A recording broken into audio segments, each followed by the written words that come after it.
like to affirm that we will stand by our struggle until we get our justice. We stand by our struggle. Even though administration is conspiring against us, even though administration is maligning the dead, even though administration is criminalizing the protesters, even though administration through their chamchas are trying to divide the students, we will stand by the struggle for the justice. In this struggle, many of our activist friends and friends from outside have expressed their solidarity in terms of fact-finding committees or people who have visited our Dharna camp. Now, this week's protest comes to an end with this open meeting on Saturday in the weekend. And now I request our chief guests and speakers of this evening. First, I request Akula Bhumaya Garu, Telangana Praja Front President, to come and occupy the chair. I request Mohammad Latif Khan Saab, Secretary, Civil Liberties Monitoring Committee, to come and occupy the chair. I request V. Raghunath, APCLC, to occupy the chair.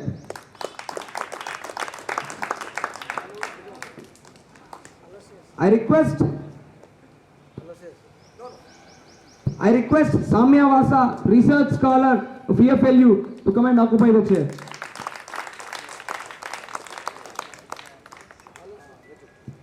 I request Reju also to come and occupy the chair.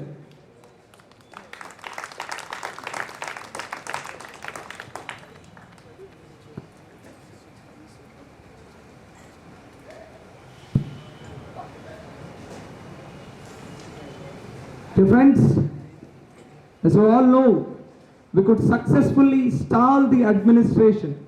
We could successfully entire functioning of administration for the past 1 week. In order to demotivate the protesting students, in order to threaten the students, the administration came up with a maligning campaign of the protesters as well as a campaign of declaring a zero semester. Instead of the maligning campaign, instead of the threatenings that we have received, the student community has stood together. Since we have gathered here, this shows our strength. This shows our strength to carry the movement forward. This shows our strength to carry the struggle for the justice Mudassir to carry forward. This shows our strength that we don't want any Mudassirs on the campus. We don't want to see any compelled suicides. We don't want to see any discrimination. We don't want to see any harassment, either in the name of gender, caste, region or religion. This shows our strength to continue the protest for justice. As you all know, Sri Ramulu, who has been in ICU, has been discharged now and he is on the way. Our respected registrar, he himself have gone to pick him up in his own car. He is on the way. He will be coming straight away to this protest meeting. And first, now I request Samya Vasa to speak.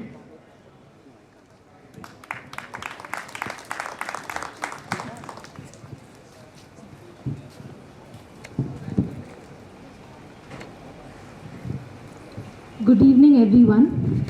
We stand in a university campus today on which a PhD student hanged himself 8 days ago. Since then, a small group of students has persistently protested the role of the university administration in his suicide. These protesting students, as Satish has just said, have been threatened with police action. They have been threatened with serious academic repercussions.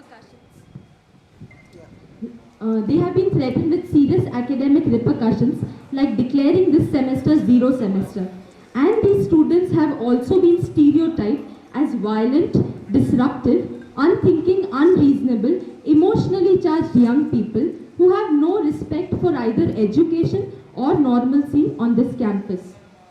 As a student who has been deeply disturbed by Mudassir's suicide, I want to think, along with all the students and faculty members, non-teaching staff, contract workers, what is normalcy on this FNU campus? Is there any political recognition of the voices of students on this campus? Is there any accountability in the actions of people who are in positions of power? This is a university that is deeply invested into hierarchies of caste, gender, and class. This is a university that systematically grades its members into categories of the most important to the least important. Regularly, these gradations are played out in the ways in which certain students are less important than other students, and certain faculty members are more important than other faculty members. If this is what is FLU's normalcy, shouldn't our political task be to challenge these hierarchies and the injustices they create? Why have large sections of this campus refused to engage with the multiple issues of cultural homophobia, state violence, and administrative callousness in this suicide case? Why are the members of this campus so complacent and hand in glove with the repressive ideologies of the university administration? What were the circumstances that led Mudassir to kill himself? Mudassir Kamran had a complaint filed against him by one of his close friends 3 months ago. The complaint described the ways in which the friend was being harassed by Mudassir, beaten up, threatened, and stalked. The university administration refused to understand the complexities of this problem. All that they did was to give Mudassir's friend a separate room and membership in another mess. Memos and show cause notices were served to Mudassir instead of addressing the issues at stake. Even while this case was being discussed by the authorities, it was being called a homosexual issue. The way in which this term was used signified a link between violence, deviance, and homosexuality. Why was an intelligent, conscientious student resorting to physical violence? What was it that made a close friendship a site for criminalization? The possibility of homosexual desire and the existence of a mental health issue did not once deter the administration from taking disciplinary action against a Kashmiri student. In fact, these factors were instrumental in the ways in which Mudassir was dealt with and discriminated against. It has been reported by multiple eyewitnesses that the proctor had called Mudassir a mentally disordered rascal. Students have protested against such name calling, especially because Mudassir himself was deeply affected by it. He kept sobbing after his arrest and asking his friends if he was really insane. We have to ask the proctor and we have to ask ourselves, what is it to be sane on this Indian university campus? What is it to be sane in the structures of patriarchy, compulsory heterosexuality, and violent nationalisms, all of which affected Mudassir, his friend, and that affects all of us? Disgust at the evidence of homosexual desire and a deliberate dismissal of mental health issues were crystal clear in the ways in which the proctor has dealt with this issue. In spite of repeated requests of arranging counseling services for Mudassir, all that the proctor could make of this complex situation was that law and order of this campus is being disrupted. For the proctor, being homosexual was criminal activity. For the proctor, mental health issues could be solved only by the police. This is the same administration that had refused to help a woman student file a police complaint when a faculty member had molested her. Clearly, our administration thinks that upper caste heterosexual men have the right to be sexually violent towards other women. Clearly, the violence that is compulsory heterosexuality is not a concern for our administration.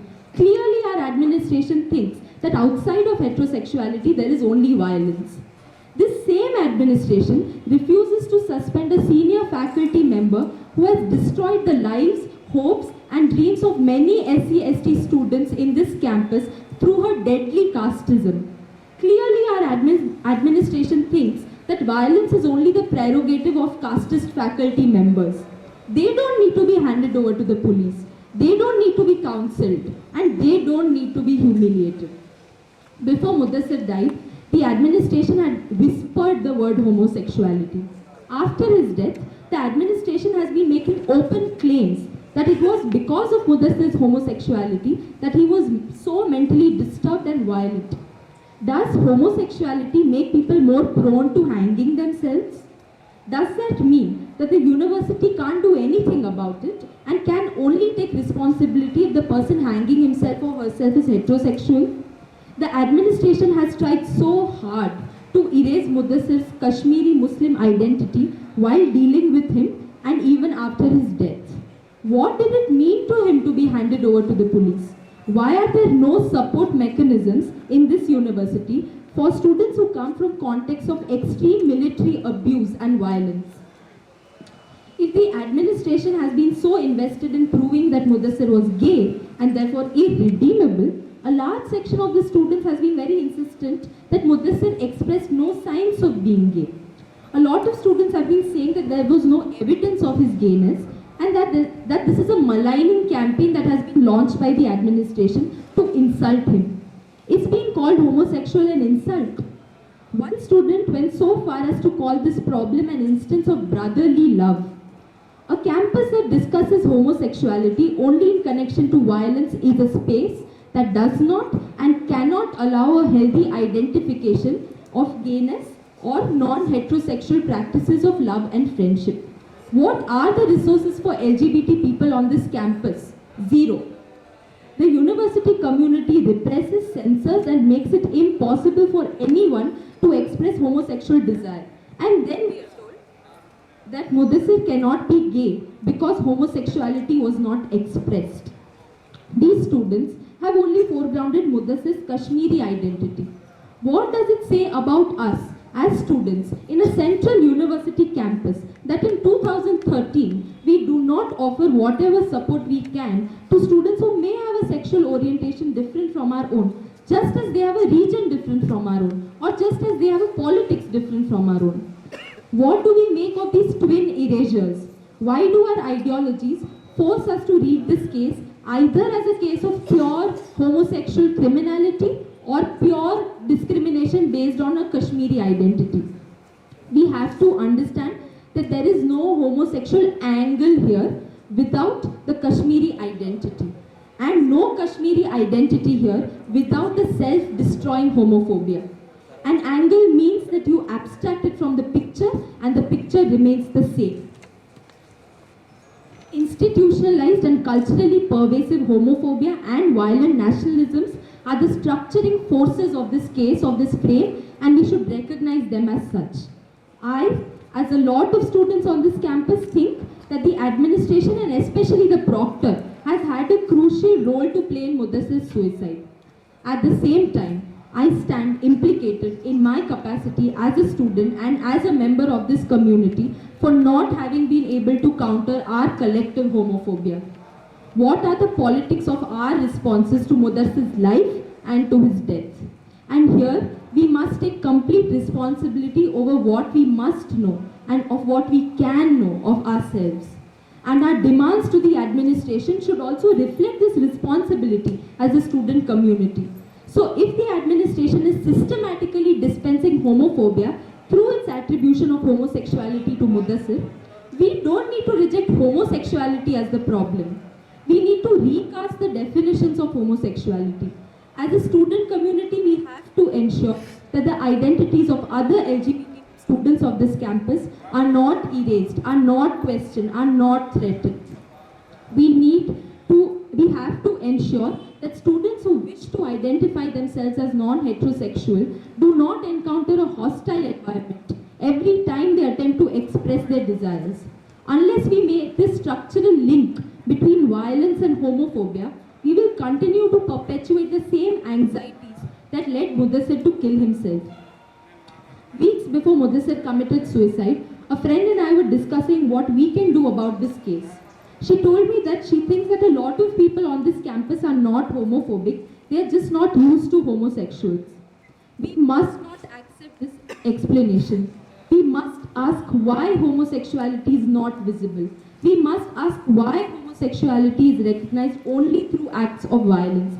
We must ask why we are refusing to engage with Mudassir's acts of violence as also the possible effects of non-acceptance, indeed the impossibility of acceptance, humiliation and consistent erasures.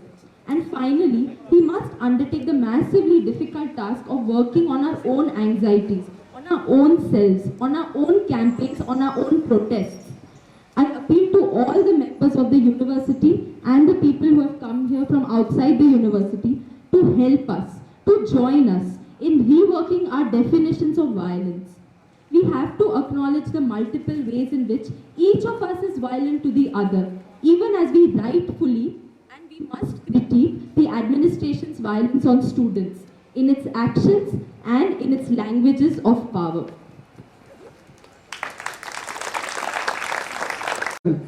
We never depended on the number game. We never depended on the number game.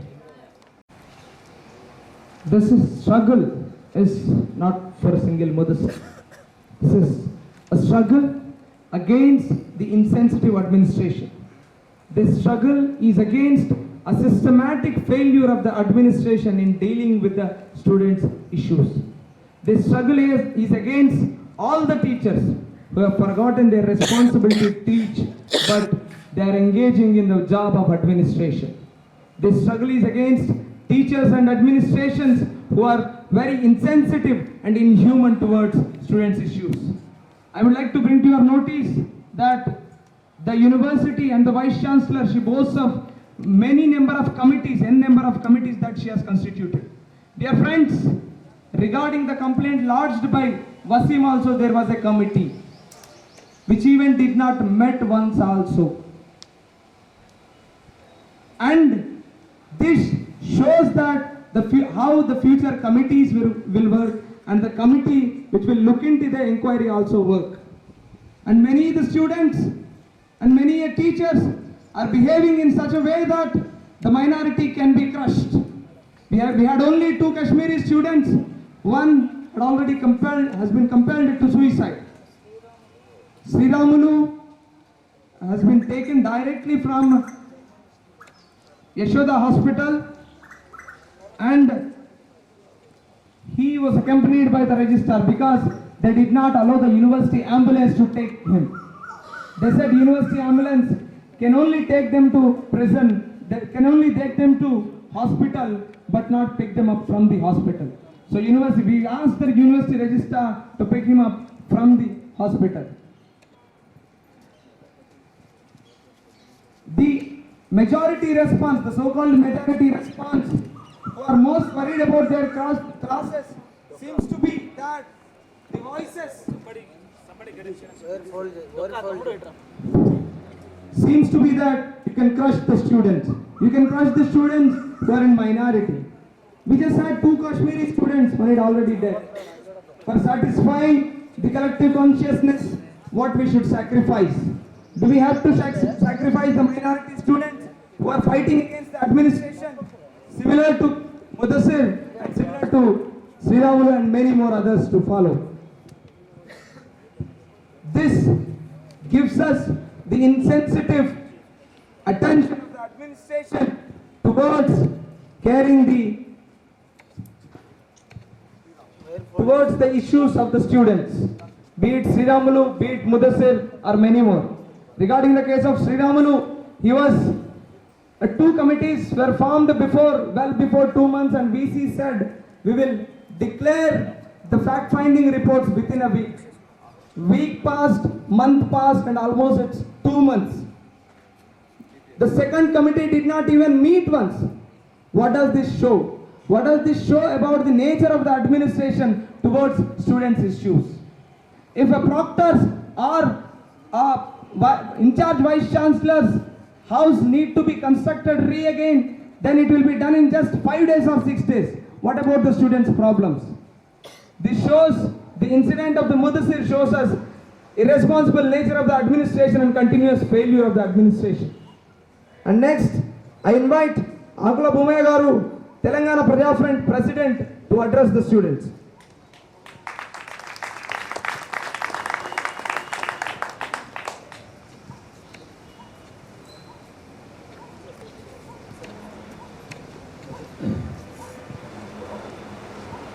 Friends, with me and us and all the students of EPLU, the other friends who protest against the hanging of Mudassir and his police funeral.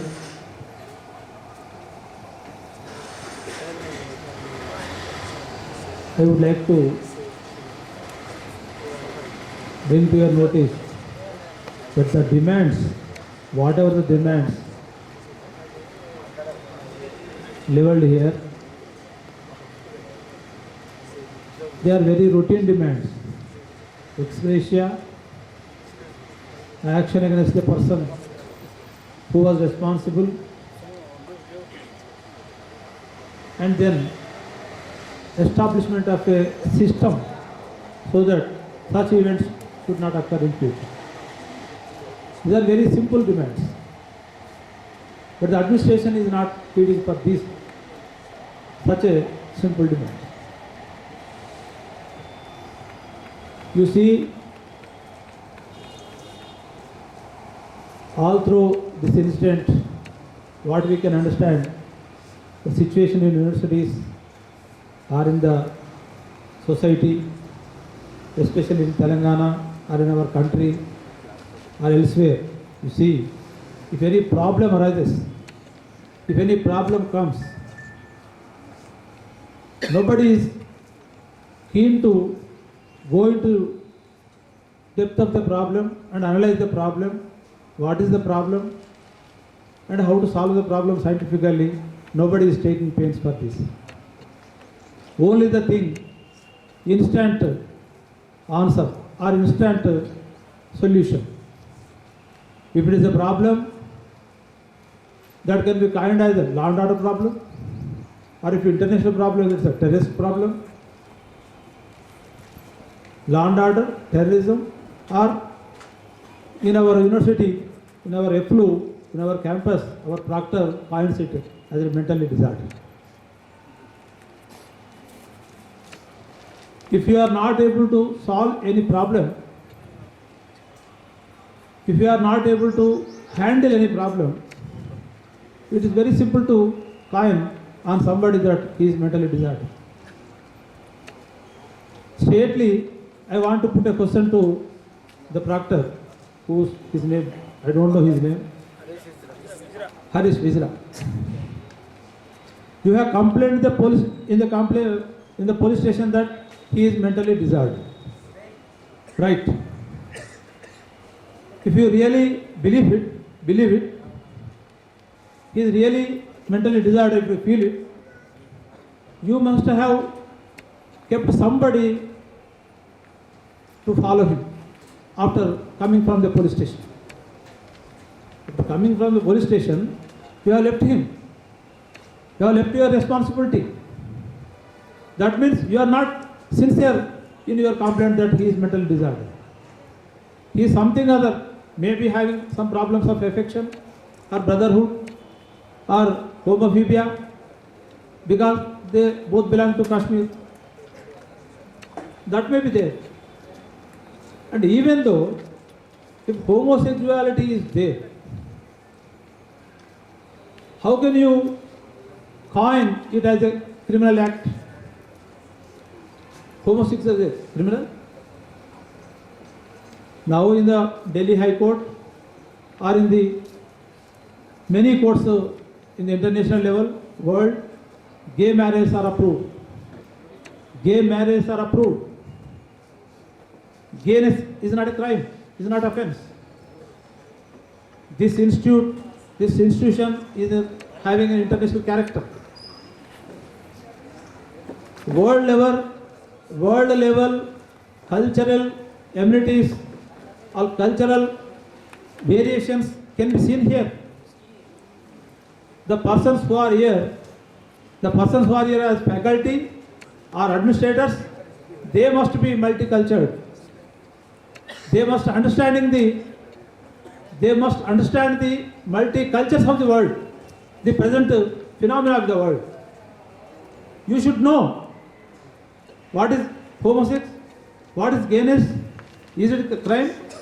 You are crying now. But before, what you have done? You have complained against him as a mentally disordered person. If he is mentally disordered, you should have kept somebody to follow him when he was going to his room or hostel or mess. Or you you should have sent him to hospital. This should have been done.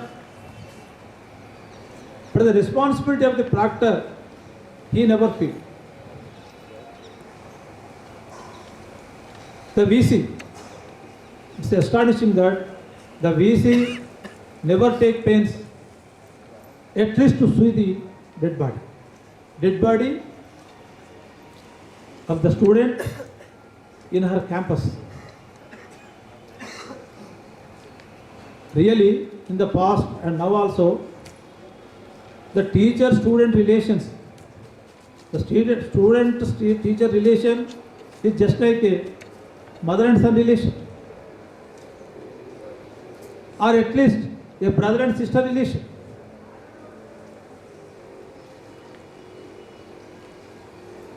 She is not thinking of in that lines. Only land order problem or any other problem. And that can be dealt by only police, not by the university authorities. Here,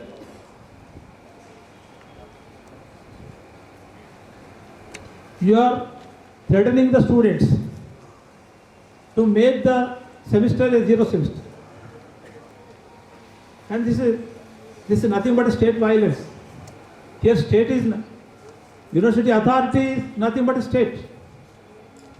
Because from this premises, from this campus, everybody can expect to go to somebody, to some place, to work at any place. Or career, your career building will be done here only. And when a threat comes to your very career, nobody comes forward to protest. Here the situation is like that. So here Mudassir actually was defeated by the management or by the administration of the university or by the administration of the campus. When two students are quarreling, a prudent administrator has to reconcile them by allowing some discussions or debates. As Wasim was himself telling that no proctor, no VC or no authority took pains to reconcile them. Only the students, Koteshwar and other students took some pains to reconcile them, to settle, to resolve the disputes, whatever between them. And now, in Kashmir Valley, total valley was shut down for this problem. Here in the university and in the neighboring university, wherever you see in the city also, for last 5 to 6 days, the protest is going on, but nobody is heeding to the demands of the protesters. Why? What were we are demanding for a committee? For a new type of committee? Because the erstwhile committees have gone into futile. They did not do anything. As our friend was saying, at least a report was not given by any committee. So now the students who protest, they are demanding for a judicial inquiry into the matter. A judicial inquiry into the failure of the administration. This administration's total failure demands the situation that if such incidents should not occur in future, we must be alert and we must protest. And the authority must come to the students. Authorities must come to the students. They are not thieves. As my friend was saying, they are coming from the back door and getting locked themselves in the room and getting from back door itself. Why are you staying with your own students, own people of the campus?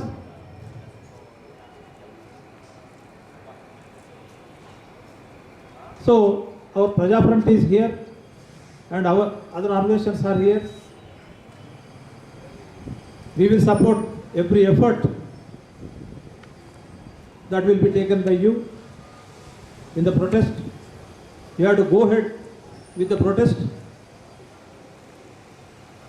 The administration has to heed to the demands. The ex gratia, whatever demand is there for 20 lakhs. 20 lakhs is not a matter nowadays. And a committee should be formed.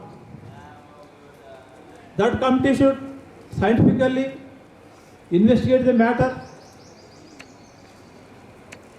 inquire the matter, actually what happened, actually what took place. If it is the problem of homosex, then how to solve such homosexual problems. That committee, not for only demand sake. If anything should not occur in future, if we think that anything should not occur in the future, what to do? A committee should be formed. That committee should go into the details, the facts, probe into the facts, and such incidents should not occur. That will be the responsibility of the committee. We demand the Vice Chancellor and the other authorities, Proctor, you have to fix the responsibility on the Proctor because he is the real man behind all this. He is at the bottom of all this. So he must be sacked first. He must be suspended. Actually, if he feels any moral responsibility, he should have already resigned. That type of moral responsibility he is not feeling. So we have to demand to sack him. And then a committee should be formed, probe into the facts, and then a counseling center must be there in the university. When all the students all over the world or many countries are coming here, studying here and living here, deciding here, many problems may be expected. So many types of problems can be expected. To solve those problems, a psychiatrist or a counseling center in a simple education institutions like schools or colleges, we have guidance and counselor system is there. There must be a center system, counseling system. Counseling means this proctor says that you need the police counseling. Police counseling is nothing but coercive counseling. They only force, they only threaten. They will not elicit any problem, any Indian problem of the student. They only threaten, they only show law and order problem, and the administration is also showing only that.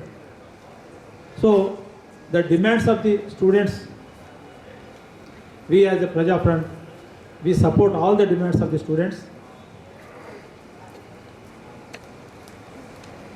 We demand on the government to adhere to the rules, to democratic norms. Where is the democracy? A man dies, a man hangs himself. His funeral at Hyderabad and in Kashmir also, that will be among hundreds of cops. Among thousands of cops. There 30,000 people have attended that funeral. 30,000. with 30,000 people, there must be, I think, 30,000 cops were also there. Within the coercive measures of the police power, this funeral cannot be observed peacefully. So funeral rights you are negating, democratic rights you are negating, campus rights you are negating. All these shows the order of the authorities.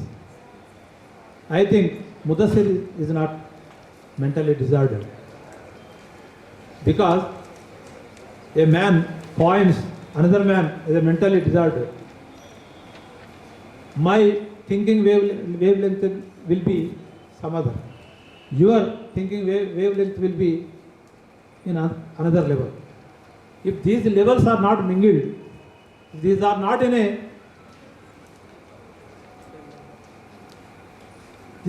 a near wavelength, can one kind of another as a mentally disordered? I can think in a line. You can think in a line. This is a very big institute, and more or less all of the students are here coming for the research purpose. They work with only minds. Various types of researches are going in. So you can't coin anybody as a mentally disordered. A caution can be, proctor should be cautioned that he must be very cautious in coining like things, because Mudassir hanged himself only for having been coined as mentally disordered and internally homosexual. If anything of the homosexual comes into discussion, these proctor or other authorities have to make them understand that that is not a criminal act, that is not a violence. But you people have derelicted him. You people have made him like a joke. That's why this incident took place. So to prevent such measures in future, the demands whatever the protesters are putting before, they are very genuine demands, minimum demands. They must be meted out by the authorities, or the government has to take measures. If not, sir, students have to continue their struggle. Praja Front will be with them all through the struggles until we achieve our demands. We take the struggle and we proceed with the struggle. We take forward the struggle until we achieve our demands. Thank you. Thank you, sir.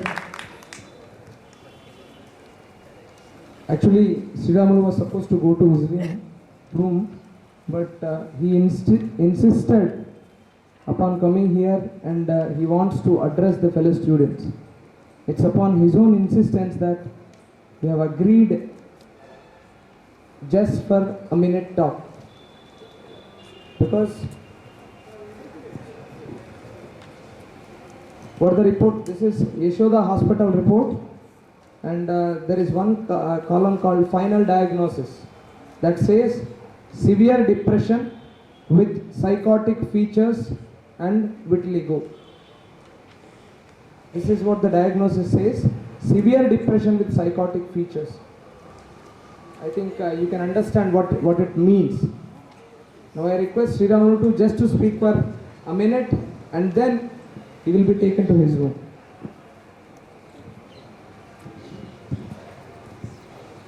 Good evening, everyone. I want to show you some proof. The conversation between registrar and the director of STSC, the director of STSC, Government of India.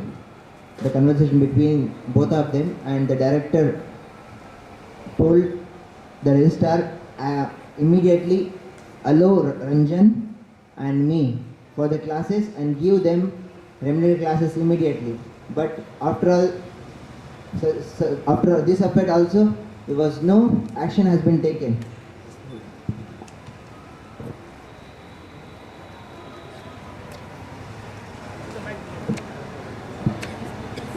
ఒక student నాకు petition తెచ్చారు. Ranjan Kumar, German language, second year, final semester. Is not allowing to class by consent professor. What is the problem? I will send the student to you. You please sort it out problem, otherwise it is a harassment of a schedule test by university professors supposed to act and guide the students and allow them to improve their knowledge. They are acting against this. Really, you please. నేను director, national commission for schedule tribes, government of India.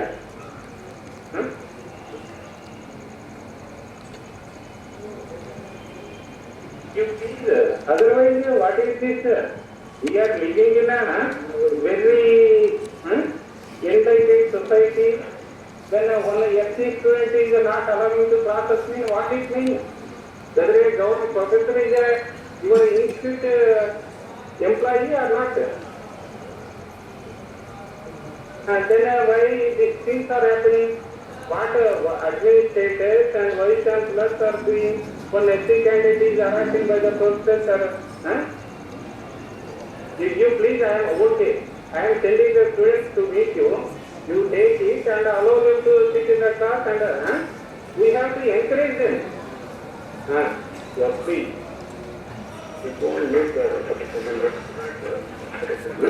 I will take up with this.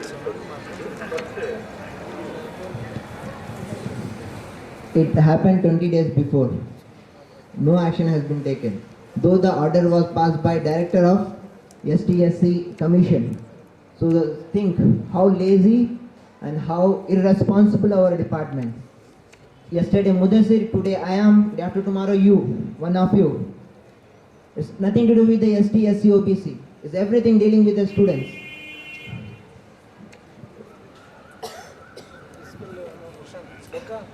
Thank you, Shubham.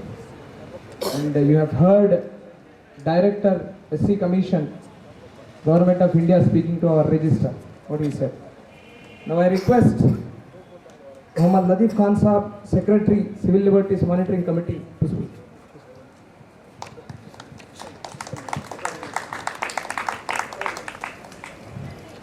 साथियों, आप तमाम को मेरा सलाम, आदाब, नमस्ते। बड़े अजीब और इत्तेफाक की बात है कि आज इफ्लू के कैंपस में मुदस्सिर कामरान के लिए हम ये मीटिंग कर रहे हैं, तो दूसरी तरफ प्रेस क्लब में जो है बशीर बाग प्रेस क्लब में अफजल गुरु के लिए मीटिंग है, और दोनों भी जो है कश्मीर के हैं, और दोनों को भी जो है, दोनों की जान भी जो है फांसी के फंदे ने ही ली है। मैं इस मौके पर सिविल लिबर्टीज़ मॉनिटरिंग कमेटी की जानिब से, हम तमाम की जानिब से मुदस्सिर कामरान को सॉरी कहता हूँ, उनसे माफ़ी चाहता हूँ कि मुदस्सिर कामरान, आपके जान के, आपकी ज़िंदगी के गए हुए 8 दिन से ज़्यादा हो चुके हैं, लेकिन हम अभी तक आपको इंसाफ दिलाने में कामयाब नहीं हुए हैं। हम आपसे माफ़ी चाहते हैं, लेकिन एक वादा करते हैं कि हमारी जद्दोजहद जारी रहेगी। हम उस वक्त तक खामोश नहीं बैठेंगे जब तक आपके जो कातिल हैं उनको हम काफिर किरदार तक नहीं पहुंचाएंगे, उनको उनके अंजाम तक जब तक नहीं पहुंचाएंगे हम खामोश नहीं रहेंगे। हमारी ये जद्दोजहद जारी रहेगी। ये जद्दोजहद जो है मुदस्सिर कामरान के इंसाफ के लिए होगी, और उस वक्त तक ही हम इस स्ट्रगल को जारी रखेंगे। मैं इस मौके पर ये कहना चाहता हूँ कि मैं आपसे एक दिन पहले भी बात कर चुका हूँ कि मुदस्सिर कामरान के ताल्लुक़ से हम उस वक्त इस मामले में हम उस वक्त से इन्वॉल्व हैं, उस वक्त से हम कोशिश कर रहे हैं जब से हमको यह खबर मिली कि यूनिवर्सिटी के एक स्टूडेंट ने अपनी जान ले ली और यहाँ पर उसके साथ इस तरह का सलूक किया गया। तो उस वाक़े के बाद से हम मुसलसिल यूनिवर्सिटी के एडमिनिस्ट्रेशन से कांटेक्ट में लगे हुए हैं, उनसे कई मरतबा उनको लिख चुके हैं, कई मरतबा उनसे रिक्वेस्ट कर चुके हैं कि आप स्टूडेंट्स के जो डिमांड्स हैं उसको मान लीजिए। लेकिन अफसोस की बात यह है कि vice chancellor professor Sunaina Singh जो कि एक बहुत ही इंटेलेक्चुअल लेवल की हैं, काफ़ी उनके डिग्रियों के 2-3 पेजेस उनके डिग्रियों के हैं, जब उनका प्रोफाइल देखा जाता है तो इतने सारे डिग्रियां हैं उनके पास, इतनी सारी नॉलेज है उनके पास, लेकिन इसके बावजूद भी मुझे अफसोस के साथ कहना पड़ता है कि एक ह्यूमन इशू को, एक इंसान की जान को वो ह्यूमन एंगल से नहीं देख सक रही हैं, इंसानी एंगल से नहीं देख सक रही हैं। वो आपके जो मुतालबात हैं, आपका जो डिमांड्स हैं, उसको एक लॉ एंड ऑर्डर का मसला बनाकर देख रही हैं, जबकि स्टूडेंट्स की जो डिमांड्स हैं वो लॉ एंड ऑर्डर का मसला नहीं है, बल्कि उनका हक़ है, उनका राइट है, वो उन्हें मिलना चाहिए, उसके लिए वो कोशिश नहीं कर रही हैं। तो मैं उन्हें कई मरतबा लिख चुका हूँ। और कल आप सब जानते हैं, कल जो है इंटरनेशनल वीमेन राइट्स डे था। मैं उस मौके पर भी उन्हें लिखा कि आज तो ख़वातीन का दिन है, वीमेंस डे है, कम से कम आज जो है आप वीसी के पोजीशन से हटकर एक औरत के रूप में, एक माँ की शक्ल में देखिए कि एक बेटा जब खो जाता है तो माँ पे क्या गुजरती है। तो प्रोफेसर सुनैना सिंह, आज आप कम से कम एक माँ की शक्ल में देखिए कि क्या बीत रही होगी मुदस्सिर कामरान के ख़ानदान पर, जो कि एक रिसर्च स्कॉलर जो है अपनी जान दे बैठा। तो अभी तक तो हमको कोई जवाब नहीं आया, लेकिन हम इस मसले को यहीं पर ख़त्म करने वाले नहीं हैं। जब हम किसी मामले में आते हैं तो हम उसके अंजाम तक पहुंचने तक हम अपनी जद्दोजहद जारी रखते हैं, स्ट्रगल जारी रखते हैं, और यहाँ पर भी हम ऐसा ही करेंगे। हम डिफरेंट लेवल्स पे जो है फाइट कर रहे हैं। एक तो जो है आपके साथ, स्टूडेंट्स के साथ हमारी सॉलिडारिटी के इजहार के तौर पर हमारे एक्टिविस्ट कंटिन्यू आपके कैंपस में मौजूद हैं और आपके साथ हैं। साथ में हम जो है आपका एडमिनिस्ट्रेशन जो है उसके साथ हम मुसलसिल बातचीत कर रहे हैं। थर्ड तौर पे हम जो है ना, यहाँ पर यूनिवर्सिटी का जो चांसलर है वो प्रेसिडेंट ऑफ इंडिया होता है, हम जो है उनसे अप्रोच होने वाले हैं। और जो है विजिटर होते हैं गवर्नर ऑफ एपी, हम उनसे भी अप्रोच होने वाले हैं। हम हर लेवल पर जो है इस बात को उठाएंगे। एक बात मैं आपसे क्लियरली कहते चले जाऊँ कि मुदस्सिर कामरान पर जो इल्ज़ामात लगाए जा रहे हैं, सिविल लिबर्टीज़ कमेटी उसको दोहराना नहीं चाहती। हमारा ये मानना है, हमारा ये इक़ान है, हमें तसव्वुर करते हैं कि किसी भी मरे हुए शख्स के ऊपर कोई इल्ज़ाम नहीं लगाना चाहिए, क्योंकि कोई भी मरा हुआ आदमी, कोई भी जिसकी जो ज़िंदा ना हो, वो उस पर लगे हुए इल्ज़ाम का जवाब देने के लिए मौजूद नहीं है। तो हम उस इल्ज़ामात को दोहराना भी नहीं चाहिए। तो मैं जो है ना इस एटीट्यूड की, एडमिनिस्ट्रेशन की इस एटीट्यूड की बहुत ही कंडम करता हूँ कि उन्होंने एक इंसान को जो कि इस वक्त हमारे सामने नहीं है, उन पर जो है इस तरह के इल्ज़ामात लगाए हैं जो कि हमारे माशरे में, हमारे समाज में गैर अखलाक़ी तस्वुर किए जाते हैं। तो ये ठीक है या नहीं है, उस बहस में भी मैं नहीं जाना चाहता हूँ, लेकिन उन इल्ज़ामात को मैं नकारते हुए सिर्फ एक ही डिमांड करता हूँ कि मुदस्सिर कामरान के साथ इंसाफ होना चाहिए। और क्या इंसाफ होना चाहिए, हम शुरू से कहते हुए आ रहे हैं, पहले दिन से कहते हुए आ रहे हैं कि इसकी जुडिशियल इंक्वायरी होनी चाहिए। मुदस्सिर कामरान का जो सुसाइडल डेथ है उसके लिए जुडिशियल इंक्वायरी होनी चाहिए। और जुडिशियल इंक्वायरी कैसी होनी चाहिए, एक आप रिटायर्ड जज को जो है नॉमिनेट कीजिए और उसके ज़रिए जुडिशियल इंक्वायरी करवाइए, क्योंकि मुदस्सिर कामरान का एक ही इंसिडेंट आपके कैंपस में नहीं है, आपके कैंपस में प्रॉब्लम ही प्रॉब्लम्स हैं, स्टूडेंट्स के प्रॉब्लम्स हैं, प्रोफेसर्स के साथ, प्रोफेसर का जो एटीट्यूड है स्टूडेंट्स के साथ वो एक अलग प्रॉब्लम है, टीचिंग और नॉन टीचिंग स्टाफ का प्रॉब्लम है, मेस का प्रॉब्लम है आपके साथ, और कास्ट इशू है, बहुत सारे इश्यूज हैं आप यहाँ पर। उसको एड्रेस करने के लिए जो है एक बाज़ाब्ता एक इंक्वायरी की ज़रूरत है। लेकिन मुदस्सिर कामरान के लिए जो है आप जुडिशियल इंक्वायरी का डिमांड कीजिए, एक कमेटी बनाकर, प्रोफेसर्स की कमेटी बनाकर इस तरह की कोई रिपोर्ट अगर सामने आएंगी तो उस पर बात बिल्कुल सही नहीं होगी, क्योंकि और वो रिपोर्ट सही भी नहीं आएगी, क्योंकि हमको जो इन्फॉर्मेशंस मिल रही हैं कि यहाँ का जो टीचिंग स्टाफ है, अभी तक जो हमको इन्फॉर्मेशन मिली है, टीचिंग स्टाफ जो है वो सही तरीके से स्टूडेंट्स के राइट्स को प्रोटेक्ट करने के लिए आगे नहीं आ रहा है। एक्चुअली उनकी जिम्मेदारी है। एक माँ बाप जो है जब भिजाते हैं अपने बच्चों को, अपने जिगर के टुकड़ों को यहाँ पर भिजाते हैं, तो पढ़ने के लिए भिजाते हैं, अच्छी तालीम के लिए भिजाते हैं। वो एक सोच के भिजाते हैं कि हमारा लड़का वहाँ से पढ़ कर आएगा तो जो है एक आला मुकाम पर पहुँचेगा, अच्छी ज़िंदगी गुजारेगा। मरने के लिए नहीं भिजाते हैं।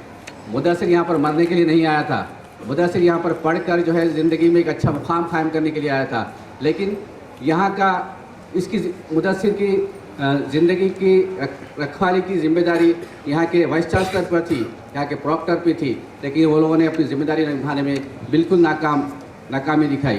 तो हमारा मुतालबा ये है कि इस मुदस्सिर की मौत के लिए जुडिशियल इंक्वायरी होनी चाहिए, एक रिटायर्ड जज के ज़रिए से इंक्वायरी की जाए, और उससे पहले जो है प्रॉक्टर जो इन तमाम मामला के लिए ज़िम्मेदार करार दिए जा रहे हैं, उन्हें तो पहले ही अखलाकी तौर पर मॉरली उन्हें रिज़ाइन कर देना चाहिए था। तो अब वो मॉरली रिज़ाइन नहीं कर रहे हैं, तो यूनिवर्सिटी के वाइस चांसलर की जिम्मेदारी है। There's a problem with that. Again, one major reason why many of the students do not want to do any kind of protest is that, this is a national issue. So I told you, there is not just one way of looking at this thing. There are multiple ways of looking at it. There are multiple proofs. There are multiple rumors involved. There are multiple concerns at stake, and I don't want to enter into the national politics question. When a Kashmiri student dies, can we say that it is Kashmiri blood, or should we just say that it's student blood? This is a question many of our students have in their mind. So a Kashmiri student's blood is always Kashmiri blood in one way, but at the same time, do we need to give it a Kashmiri color? So here, when I say you, entire student community, when the student community questions this, the use of the term Kashmiri blood, I would also like to say that the administration was equally and is still equally not considerate when certain kinds of identities are at risk. You know what has been happening in Hyderabad. So we know that the Hyderabad blast happened. We had a discussion on Afzal Guru's hanging. There are popular protests all over the nation. In this light, I'm not talking about the administration, can you justify yourself if you want to send a student, a Kashmiri student, a Muslim student, to the police at say 11 o'clock or 12 o'clock at night? So do you think that the police will deal with this without any kind of prejudices? Can we trust our state enterprises without, can we trust them completely? That's a question. I don't want to give you any answer. So the ripples that are taking place in Kashmir is a major concern. But should we let these issues prevent us from asking for corrective measures, prevent us from asking the administration or the state to deliver justice in this particular case? This is my question. Again, the role of police. The role of police is something that I don't want to explain much. There have been and there is constant attempt from the police to whitewash their path because they are under tension, they have their pressure. So they are working, for that. And administration, Teachers Front for Justice and Democracy, who have come out in solidarity, not with the protest, who have come out in solidarity to fight against the injustice. So there are issues with the modes of protest, there are issues with how we protest and who protest. So this is another question. So if some individual organization, we can see that we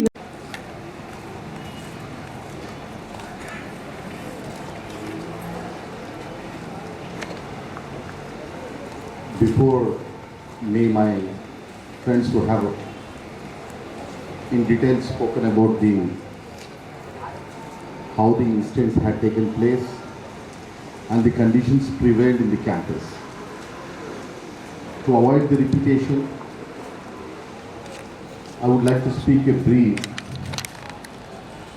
on some other legal and other dimensions where we can see the lacunas in the whole episode.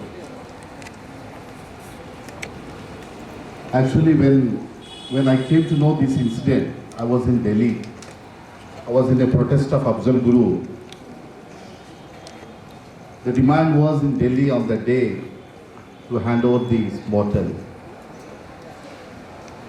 And one of the activists of Hurriyat Conference, who came from the Kashmir, Syed Shah Gilani, in fact he was besides me, and their parents have asked me one question. Since they came to know that I am from Hyderabad, the parents asked me, Mudassir was sent for higher studies to Hyderabad to see him at some heights, to see a best quality of education and a good career. But why his dead body was sent back? What is the reason? This was the question asked by their parents. And in fact, at that time, there was no answer for me.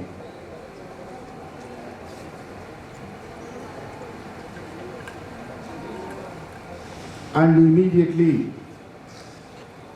I asked one of the activists to talk to you, to Mr. Kotesh, and so that you will know exactly what is being transpired in the campus and what was the reason for his death. And of course, from Andhra Pradesh Civil Liberties Committee, they have come to the campus for the past few days and also had a detailed fact-finding over the issue. And after speaking to all of you from the different parts of the region,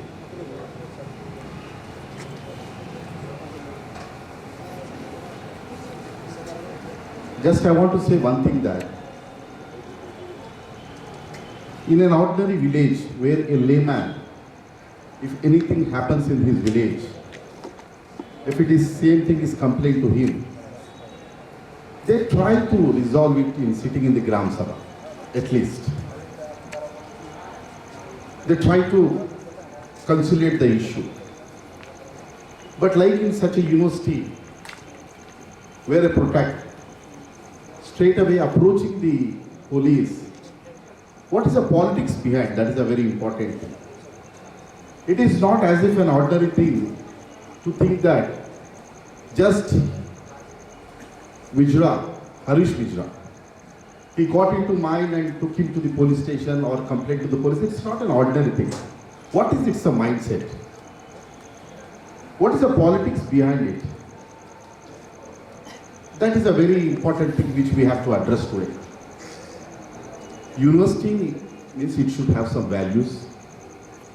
Because here we have a product which comes out of the university with the great values the university should expect. They have to evolve a great principles where in the future they could be a part of the system which has a human values. But like faculty which approaches straight away to the police, this is nothing but a great failure on the so-called parliamentary democracy. Today the democracy has totally defined in a different form. Where you once if you go out of this campus, you can understand the things. So what I request my friends, there are two roles which you have to play today. As a student, you have to struggle in the universities, and at the same time, you have to come out of the university and you should also see what is the politics going on. What is the politics behind in the name of democracy? This is a very important thing. You see, we have seen the Manmohan Singh, what he said after the hang of Afzal Guru. He addressed that, I don't know that the parents, the wife and the children of Afzal Guru did not know before there was no intimation. Then he came after the hanging, he said, he apologized. He said sorry. This is the exact word which Manmohan Singh said. When there was a Basiguda incident where more than 15 Adivasis were shotted by the paramilitary forces in Chhattisgarh, and the day when this incident happened, the Chidambaram said that they are the Maoists. And when the fact-finding teams and the journalists have gone, it was found that it is a Adivasis, civilians were shot dead. What has taken place in Jallianwala Bagh? Chidambaram also said the same way, apology, sorry. This apology word, I think today your teacher's friend has also used the apology. Does we expect from such an institutions an apology, or would we expect a serious condemnation and an appropriate action against the erring persons? This is the question which we have to put today.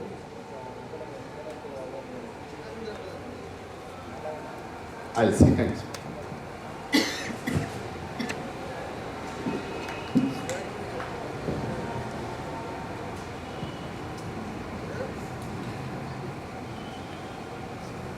Friends, the allegation against the Kamran is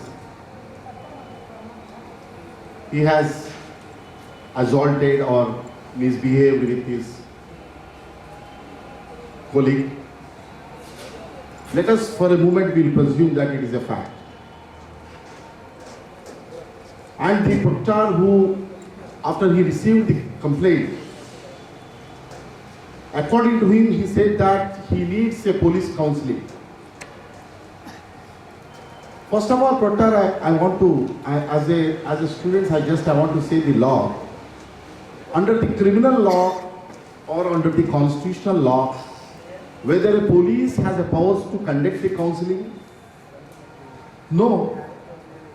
The police has no such a powers to conduct a counseling to the students or to anybody. This is a basic fundamental of criminal law. And how could a Proctor can hand over a student to the police, and how could the police will start counseling is a very serious question. This is nothing but, it is an above criminal law. What I want to say is that it is not just a criminal law. Just registering a criminal case under 306 IPC is not an answer to that. The university administration has committed an offence. It's not only an offence, it's a gross violation of your human rights. I think Kamran might have committed a suicide before that. He might have visualized. Before committing, a human being, it is not as simply a person will go and hang himself. He might have gone into a very serious trauma, very serious humiliation. Because I have seen him before that when I came to, when Sri Ramulu was on a hunger strike, and I have seen him, he was writing wall posters. And he might have been seeing how the administration is responding to the students' grievances. I don't know how the students have been agitating consistently for their issues. Then this boy might have thought that, you see, I was picked up from the campus and I was taken to the police station, and the same thing was brought to focused and exposed to the whole campus, and I am subject to the character assassination. Therefore, even tomorrow, even if there is any struggle, there will not be any response from the administration. Therefore, he might have committed suicide.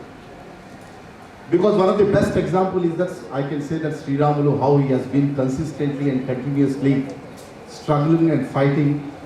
Not only him, on behalf of him, the student associations are fighting, but there is no justice for him.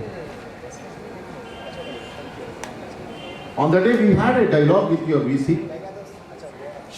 I'm going to constitute a committee, and a committee will resolve it within 2 or 3 days. You see how a dual role is being played by your authorities. I want to tell one thing. When Sri Ramulu has lodged a complaint in the police station, and before that there was several complaints was lodged from the National Human Rights Commission to SC/ST Commission and top to bottom. And there was also a complaint before the Vice Chancellor many copies I have seen it, which was also acknowledged by the authorities. And finally, he went to the police and lodged a complaint. But there is no action against those who are involved in the SC/ST offense. But here, on an oral complaint by the proctor, 108 came into your campus and he was forcefully picked up and he was taken away. So this is the rule of law. So friends, what I want to say is that when universities are turning to be a corporate, when the relationship between the faculty and the students have widened up by virtue of this corporatization, the rights are slowly shrinking. The rights of the students were taken away. You know, today more than hundreds of students have committed suicide for a cause of Telangana struggle. Some of the students have openly self-immolated in the campus. You know, this is not a very ordinary thing. These all are very seriously to be addressed. Your Vice Chancellor is thinking that any issue can be resolved by deploying the police forces. Is it the answer for that? This is not the answer. This is not just in your campus or in Hyderabad. This sort of a situation is prevalent throughout country.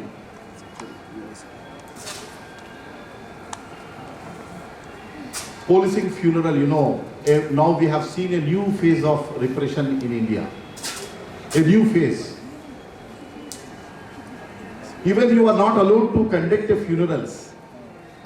That's what we have seen when Bhatt was in 1984.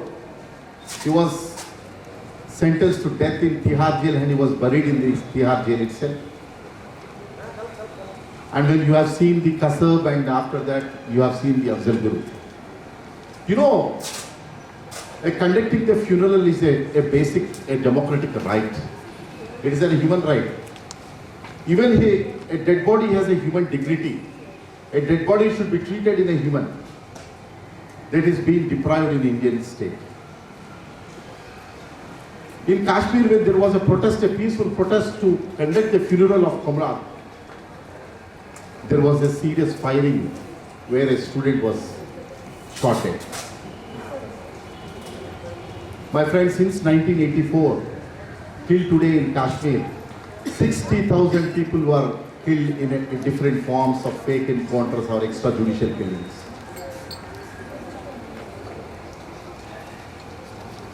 When you see in the northeastern part where the Nagaland, Manipur, Khoi, they are fighting for the nationality, which is a democratic right. There we have seen the 4,000 people were killed in the name of encounters by the paramilitary forces. You see there the Armed Forces Special Power Act, where even ordinary army men, paramilitary forces are given a powers to shoot at sight and kill and claim a self-defense. When there was an army, paramilitary forces were killing indiscriminately in Kashmir. The rest of the country was watching that the Kashmir people were only a part of this militarization.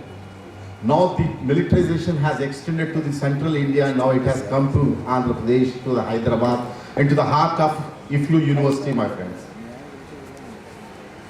Militarization of whole India has now turned to be nothing but a fascism. Another phase you can see now, the rest of the politics which today the UPA government is trying to get a political mileage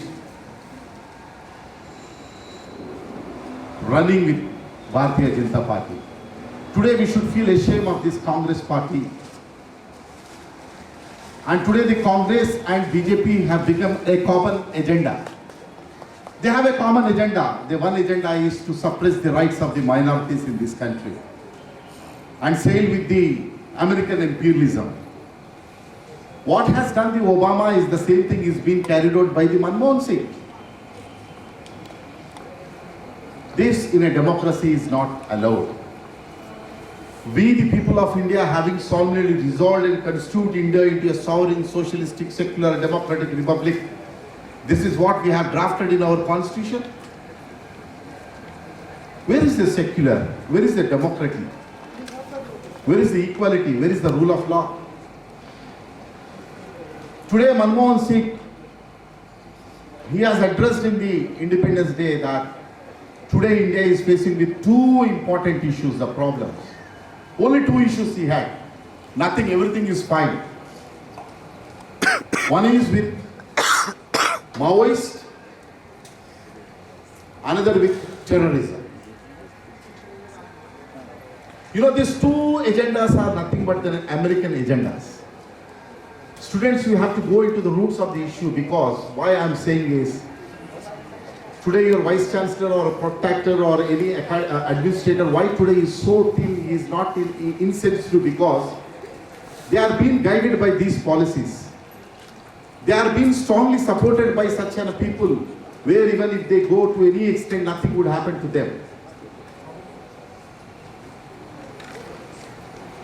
Why the Manmohan Singh? So I have given only 5 minutes, so I'll just reduce my saying.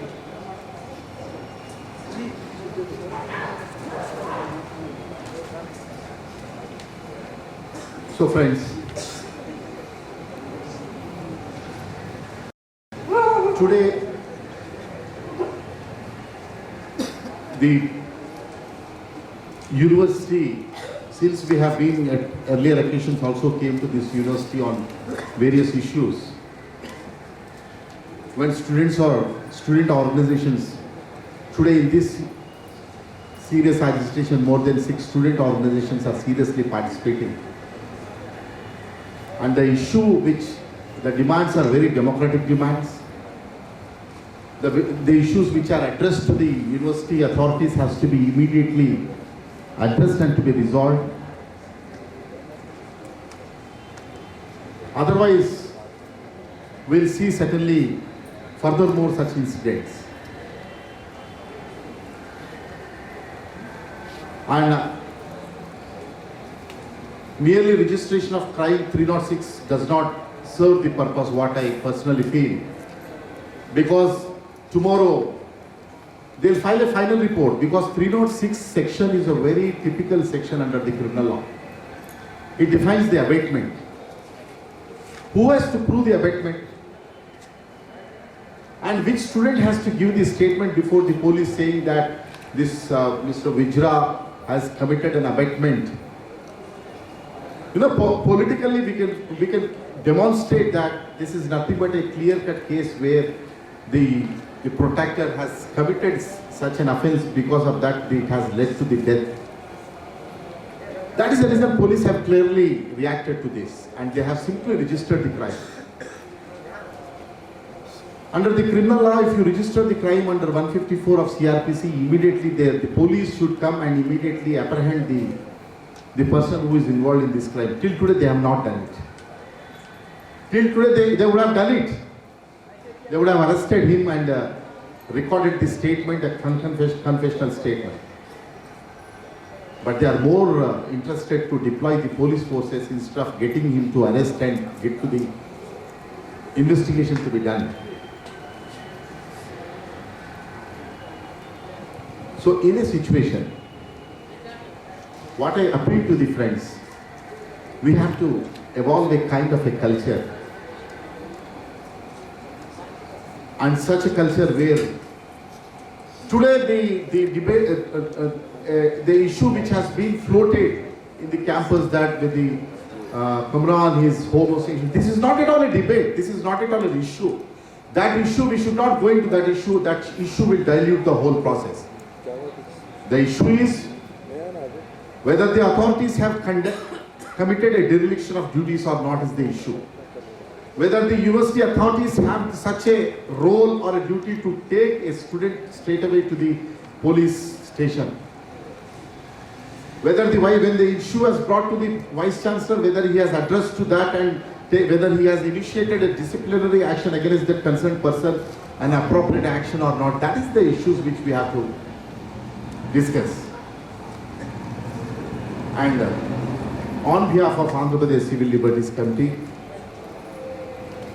it's a very small organization. I will not assure that the organization will always be with you. And I hope that today what we have seen, that the student organizations which are collectively fighting for the rights, it is really appreciable. And we have also taken up on behalf of AP Cell, the Sri Ram issue we have taken up, and we'll take to the higher judiciary how the university has totally failed to or inaction in addressing to the issue. We are in that process. And we'll also see that if this issue is not being addressed effectively, promptly by your university, we will certainly take it to at higher level, and we'll see that the justice will be bring, and we'll fight for that. Thank you for giving me this opportunity. Thank you, sir.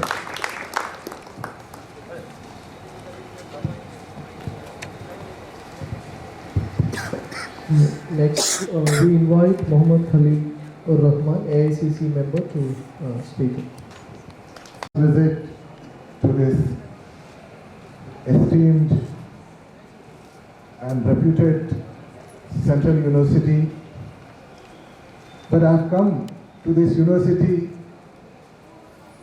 on such an occasion that I am really feeling ashamed as to what has happened in the university at the behest of Mr. Harish Vijral, who is the proctor here.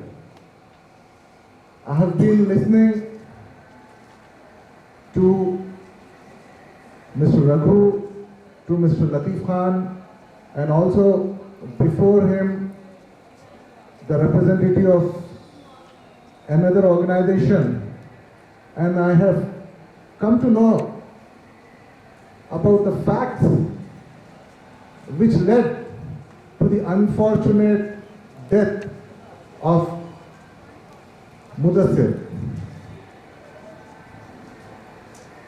This is highly intolerable. This is not just the suicidal case of Mudassir, but I think this is the suicide of the democracy here.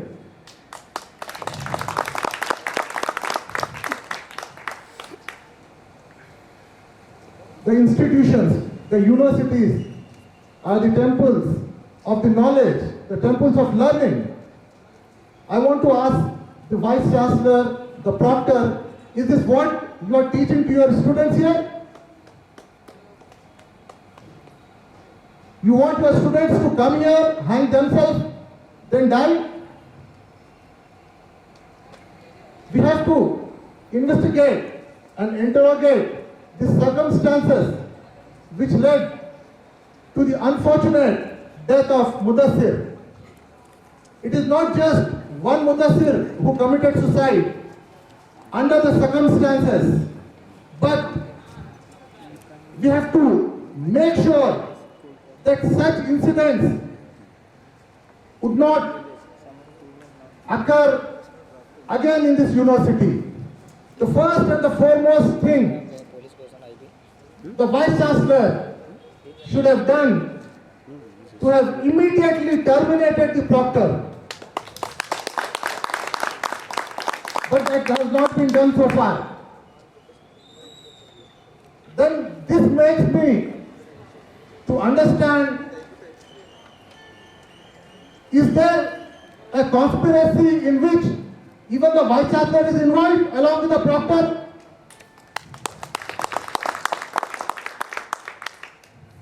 I condemn this vehement, this heinous, this inhuman act of the proctor. And what was the need for the administration to summon the police in this case? We are all here, the very responsible, very cultured, very matured citizens.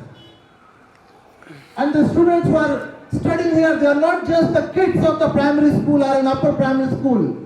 They understand the law of the country, they understand the law of the land. They understand the constitution. And they know how to, if Vice Chancellor cannot terminate the proctor, we know how to terminate the proctor, and we'll do that.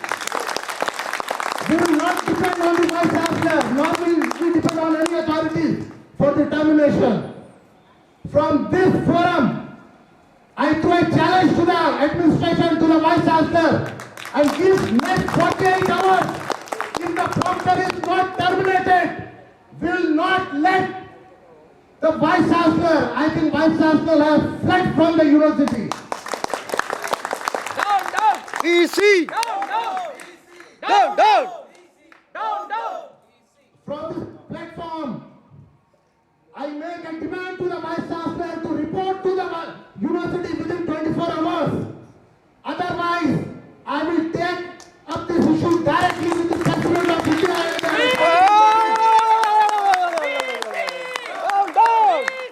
Down! Under any circumstances, we cannot avoid any injustice being done to the students of EFLO. Mudassir, he came all the way from Kashmir and got admission here in this university. I'm sure his parents must have sent him with lots of aspirations, and Mudassir also must have had dreams, vision. It was not only the dream of Mudassir, it was not only the vision of Mudassir which was killed, but it was the dreams and the vision of all the students here which got a major setback in the death of Mudassir. The best tribute we can pay to Mudassir is by getting Mudassir the justice. The first demand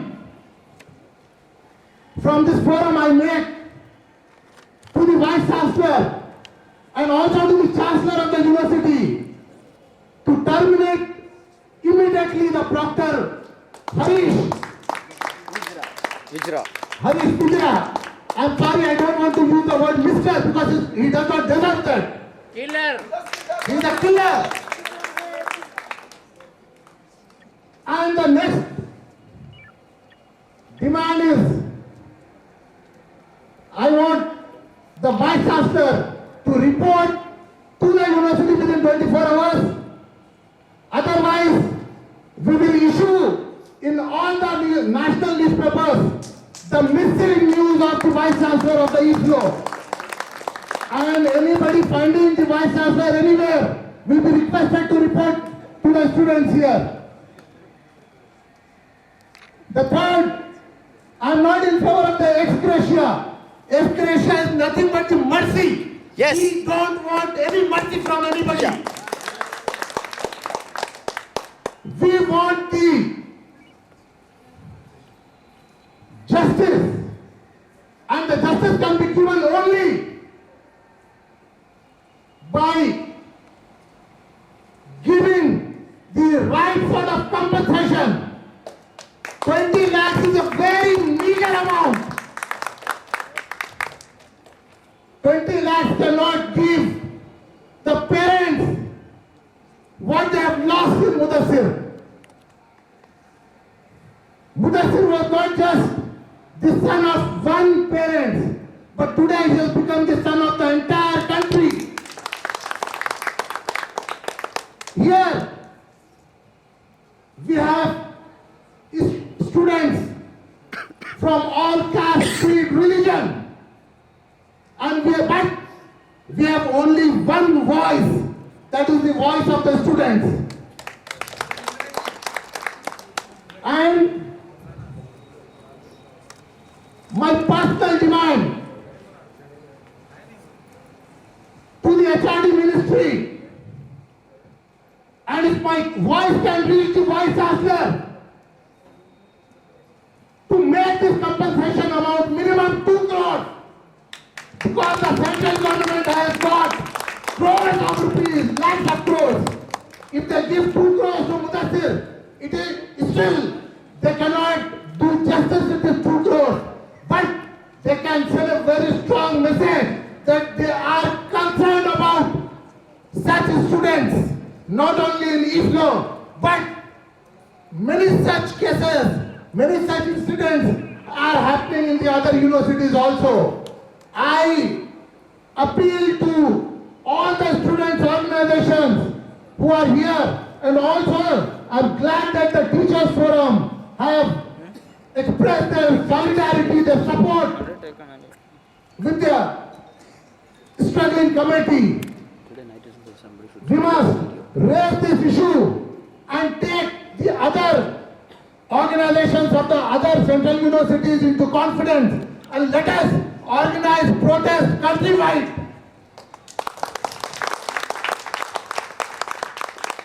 Enough is enough. We cannot take any more now. I also condemn any police interference into the university affairs.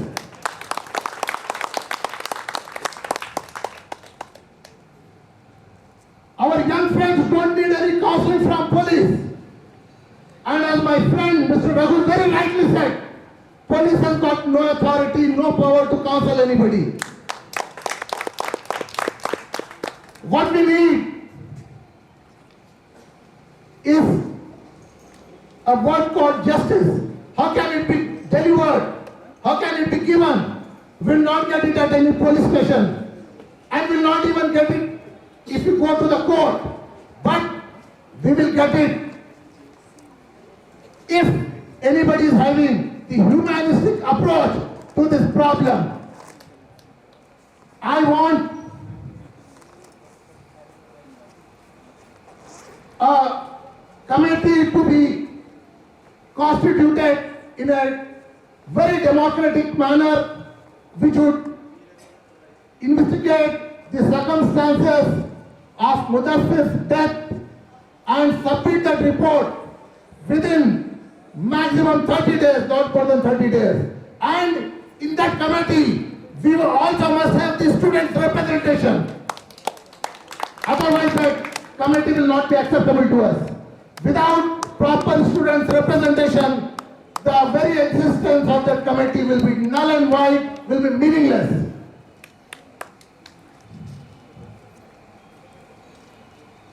While Dr. Latif Hansa was talking about one professor or one teacher here, one Mr. Saeed, I want to ask, how can he be so inhuman when his own student had to hang himself and die? How can he be so insensitive? He is not worth to be a teacher.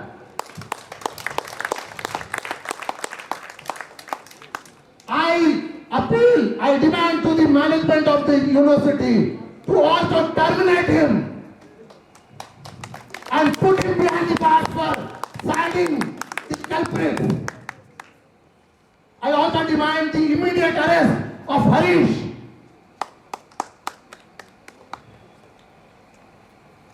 I express my total support, my total solidarity with you all, and I am available 24/7 for this cause.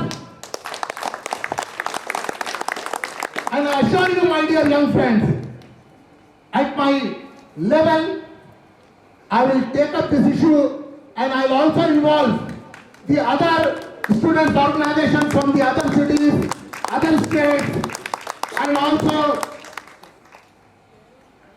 we will represent this case at the highest possible level, and inshallah we'll get justice to Mudassir, and we will see to it that such instances will never happen, will never occur again.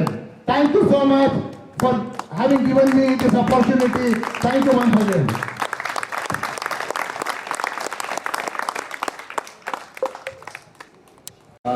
मैं अपनी बात एक शेर से शुरू करना चाह रहा हूँ कि कर्ज उनके किस्तों का तो बहुत अदा कर चुके हैं, लेकिन यह कर्ज अदा नहीं होता। ये कुर्बानी हमसे कब तक मानी जाएगी? हमेशा माइनॉरिटीज़ दलित और आदिवासियों से ये कुर्बानी क्यों ली जाती है। मैं पिछले बातों को नहीं निकालना चाह रहा हूँ यहाँ पे, बस आप लोग को सिर्फ एक एश्योरेंस देना चाह रहा हूँ आंध्र प्रदेश यूथ कांग्रेस से कि ये केस को जल्द से जल्द सीआईडी और सिट पे ट्रांसफ़र किया जाएगा। और जैसा कि हमारे खलीकुर रहमान साहब ने बात किया है यहाँ पे, तो मैं आप लोग का ज़्यादा वक्त नहीं लूँगा, बस यही एश्योरेंस दूंगा कि इसके पीछे जितने भी लोग हैं, जिसने भी इस मर्डर में, मैं इसको सुसाइड नहीं कहूँगा, इस मर्डर में जो भी शामिल थे उन सबको कड़ी से कड़ी सज़ा दी जाए। और यहाँ पे सिर्फ डीसी और कलेक्टर को सस्पेंड करने की बात की जा रही है। मैं यही डिमांड करता हूँ कि इन पे मर्डर केस बुक किया जाए और इनको कड़ी से कड़ी सज़ा दी जाए। और आप लोग का साथ हमेशा रहेगा हमारे ऑर्गेनाइजेशन से, मेरे से और हमारे खलीकुर रहमान साहब से। यहाँ पर हम लोग पढ़ने के लिए आए, तालीम लेने के लिए आए हैं, ना कि हम यहाँ पे ये सारे मुसीबत उठाने के लिए, क्योंकि तालीम कोई शहर कोई मजहब नहीं पूछती है। इस सिस्टम को, इस बीमार सिस्टम को कहना चाहिए, समझना चाहिए कि इस तालीम का क्या इंपॉर्टेंट है, एजुकेशन का क्या इंपॉर्टेंट है, इंपॉर्टेंस क्या है। जहाँ पे इस देश की बुनियाद, सिस्टम की बुनियाद एक एजुकेशन से रखी जाती है और उस एजुकेशन में इतने सारे हर्डल्स बर्दाश्त किया नहीं जाएगा। और मैं आप लोग से यही रिक्वेस्ट करता हूँ कि आप लोग सब्र करें, हमें जस्टिस मिलेगा, बिल्कुल मिलेगा। जहाँ तक आप लोग की हेल्प लेना है वो पूरी हेल्प ली जाएगी। और हमारी organisation Andhra Pradesh youth Congress, Indian youth Congress, इसके ऊपर सारा नेशन वाइड इस इश्यू को रेज करेगा, ये मैं आपको एश्योरेंस देता हूँ। Thank you. और मैं आप सबसे जो है एक रिक्वेस्ट करूँगा कि आज हम एक छोटा सा प्लेज करें इस इशू के ऊपर कि फिर ऐसा कोई मुदस्सिर और कोई ऐसा श्री रामलू यहाँ पे फिर से ना हुआ इस गुजरे। तो मैं आप सबसे चाहूँगा कि एक 2 मिनट ठहरे और इस प्लेज को हम कंप्लीट करें।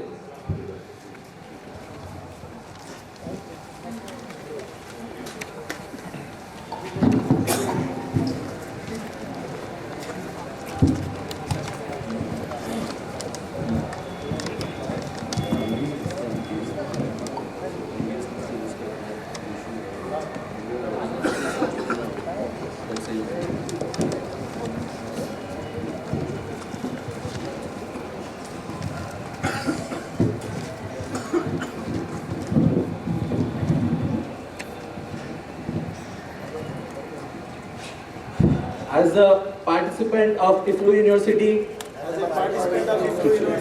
let us join hands and pledge our support in the fight for justice. Let there be no more student deaths. Let no more Mudassir and Sri Ramlu suffer at the hands of administrators. Let us fight against all forms of discrimination. Let us fight for all forms of discrimination. On the basis of caste. On the basis of caste, Creed. region, religion, gender, sexuality. Jai Hind. Jai Hind.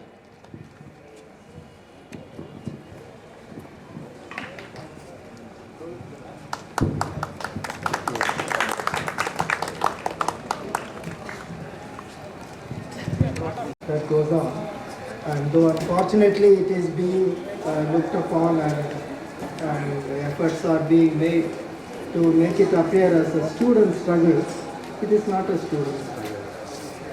It is a struggle within the university for justice.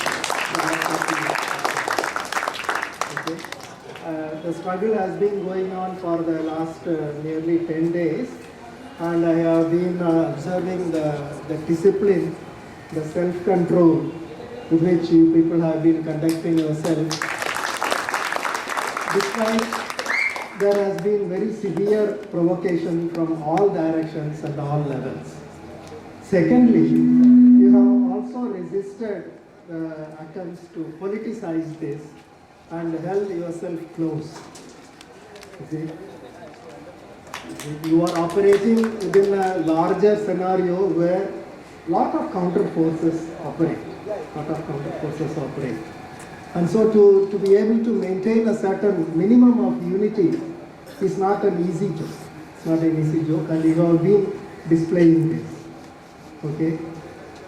Now, we had several speakers, and I would like to point out to you the freedom with which they were speaking. You see, this is very important. Whatever be the issue, they had a clear case of either it is illegal or it is unjust, it is a human rights. So they have come here to express. Particularly some of the students here and the ATSLC and other speakers here. Now we claim that within institutions like this, we have come to be enlightened, to be empowered, and to be emancipated. But we see here how people are so constrained and so hesitant to speak out the truth. Here we are in a protected realm. This is a constitutionally instituted space, constitutionally protected space. It's an enabled public sphere where one need not fear anything. But on the other hand, we see there are so many things going around, whispers, expressions of solidarity, and then, affection, and then congratulations, support. But no one would come forward. Why? What are we afraid here? What are we afraid of? First of all, we are basically citizens of this state, and in addition to that, we have been empowered in a public sphere. So one is not sort of fear, in this context I must appreciate the pamphlet that went around here of the teachers thing. It's a great step. But still I would say it falls short of what I would expect from the public. So why don't they come forward with their names? Please come forward. Nobody, you will not be hanged. Probably you will be hanged.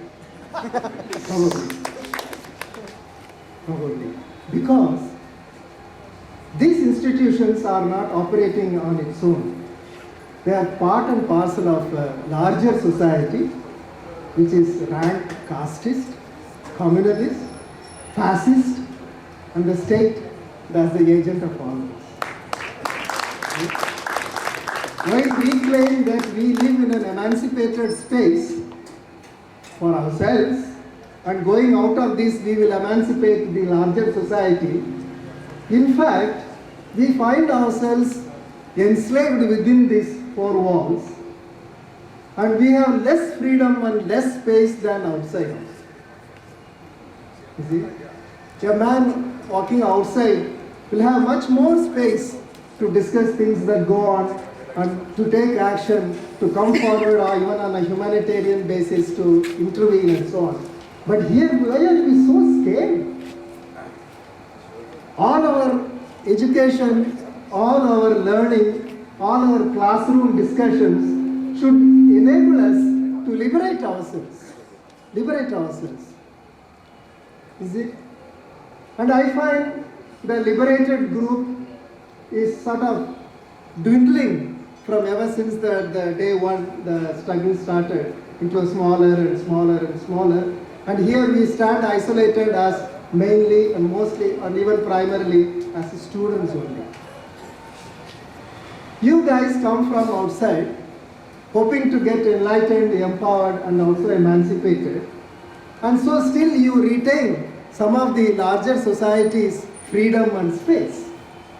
Now I am sure you are learning how to become circumspect, how to be political, how to not to be open and how not to be frank, how not to be forthright and so on, so that you will be eligible for a career back within the same institution. I am not referring particularly to IFLU. I have been to several institutions. I have a general comment on the entire institutional life within the India itself. You see? But here we find it in a much constrained space, physical space as well as mental space. The basic problem I tell you is, we have abdicated in modernity the basic distinction from how we are and how we ought to be. We have abdicated this. Not only we have abdicated it in our academic and in bureaucratic and in media life and so on, but mostly in academics. Mostly in academics. The real is the rational. So what all we do is manipulate, fix, balance forces, adjust groups, etc. This is called academics. No. What happened to the ideals? What happened to the principles? Democracy, justice. All this will be discussed in a faraway place, in a foreign language, so that it doesn't come anywhere near us. FLU is a modern institution. FLU is a modern institution. It's a beautiful thing to study. How a modern institution with the stated ideals, how do we run it? We have very clear objectives and what is the actuality and what is the big gap between this and what it ought to be and what we hope it to be and what people pretend it to be, etc. etc. And these things constantly come in, constantly come in. This is not the only occasion that we are gathered here to do this. I said we are in such a small place and we are the ones who are running it, but so many of us cannot have a rational organization of our own mess life, for example. Simply can't. We can't. We will discuss the principles of governance and governmentality, but what about the FLU mess governmentality? Would any classroom take this subject and then discuss it in relation to the FICO's idea of governmentality and see how it applies or doesn't apply and so on? We make it sure that none of what we discuss comes anywhere near our lives. Anywhere near our lives. You see, we are being told, and some of us are also beginning to believe, that we are losing classes and academic career is going on. I tell you, my friends, this last 8-9 days, what you have learned through intense thinking, debating, and a foreign education, will stand you till the very end of your life. Will stand you till the end of your life. And even for your career, it is this that will give you. It is in conflict situations, it is in critical circumstances, your brain is forced to think for and against and come up with a wonderful number of solutions. You see, when we are seeing the notices all over, these are all your ideas. No? Someone pointed out that there was some mistake in ideas. Sure, Mao long ago said, let 100 flowers bloom, 1,000 flowers bloom. You see? Only when you allow these ideas to bloom, then the stronger idea, the better idea will survive. We don't develop our economy and then say we are a stable economy. We don't make a distinction from stable and stagnant economy. The same way, we said as a law and order harmony means people don't make any noise, everything takes place properly. That's not. It's a graveyard. It's a graveyard. University should be a vibrant space. And then I really do not understand why the administration should stand alone or separate or in distance. What is there something has gone wrong? We are not a perfect system. As we have suggested, this system is part and parcel of a larger world. And so the larger world constantly impinges upon this and then impinges in a much worse way than it is in the outside world. So we will always be ready to correct ourselves. You see? That is the humanity and that is the human rights thing people are talking about.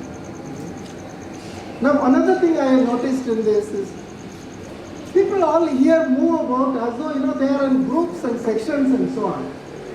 There has to be, see, the people, this is mainly a residential institute, and people come from all sorts of places of all kinds, and they have been handed over to this institution as in a form of a trustees. The people here are trustees, not simply a kind of, you drive education, you come and have education and go back. It's nothing to do. We are not bothered about any of your emotional, social, psychological problems and so on. I would like to see the senior faculties moving around, meeting people, going into their hostels and so on. That is the idea of a residential university. You don't see this anywhere, I was suddenly told that the teacher population is nearly 100. Where are they all? Where are they all? I want to remind you, this is not only here. I have been wandering around the fringe of institutions everywhere. And I find everywhere this is the thing. Let us see, we have in the classroom, we have the idea that I am a teacher, you are a student. But outside we are all colleagues and comrades. I tell you, this is what keeps the senior faculty younger. And that is why they want to be within the campuses. You see that, and that is good. That is good. They benefit by that. But they have to also share the responsibility. It's not a kind of, seclusion, kind of, apartheid that between students and this, and between administration and this, and so on and so forth.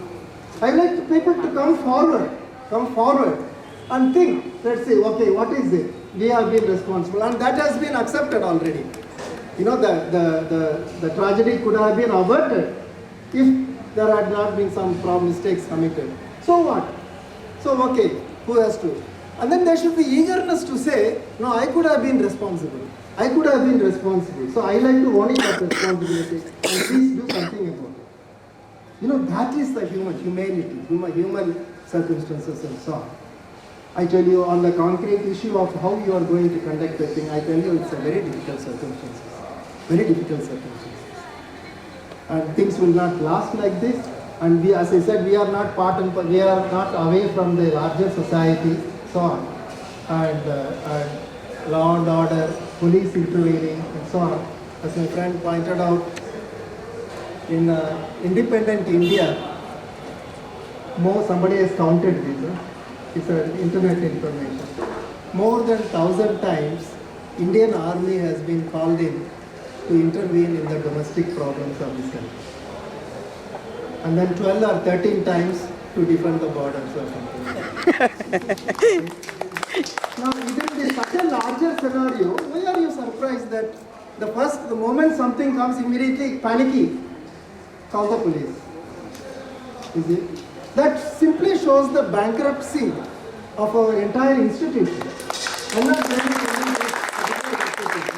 all our institutions are like that.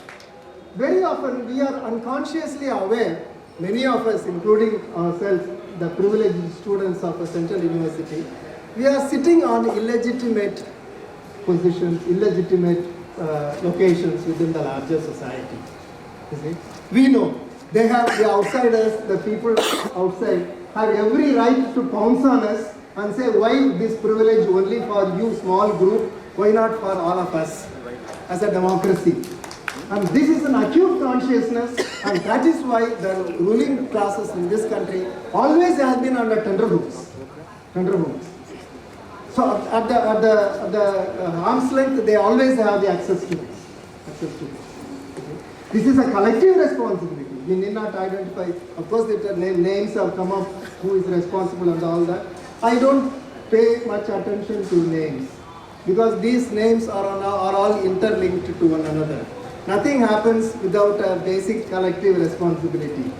You see? So one man, we should not make one man into a kind of thing. And if it has to be made one man's responsibility, it should come from that man himself or from the group itself. You see? But the system has failed, and the system should accept the responsibility, and they have to pay for it. They have to pay for it. In all our ordinary life, we say that this is karma. One cannot escape. Karma is our religious belief. It's a religious belief. But when we want to do some karma and escape the effects of karma, I think this is not possible at all. will somehow or other boomerang and so on.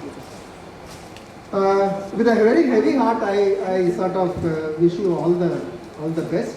I'll be around, and I hope my younger colleagues in the faculty and also in the non-teaching faculty will come forward. Okay? Please give up your fear. Okay? You are in a protected space, and come and join in a spirit of reconciliation, in a spirit of peace, that students, and to a large extent, they have still remained universal and rational. Of course, that will be a minor this thing and so on. But I have noticed students in any other circumstance extremely wild and extremely kind of thing and so on. So to that extent, this is a very good group. I think they need a lot of support and so on, and arrive at some kind of consensus. Thank you very much.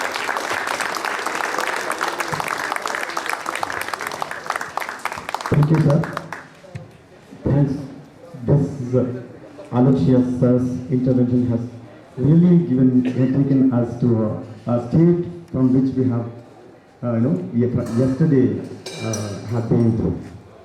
Really, yesterday evening, we are really in a state of dumb. Because 5 days of our struggle, very rigorous struggle, sleepless, without food, but very much confident, has been pushed into such a corner where could be good. From such a state, the intervention of Teachers Federation, we thank them once again.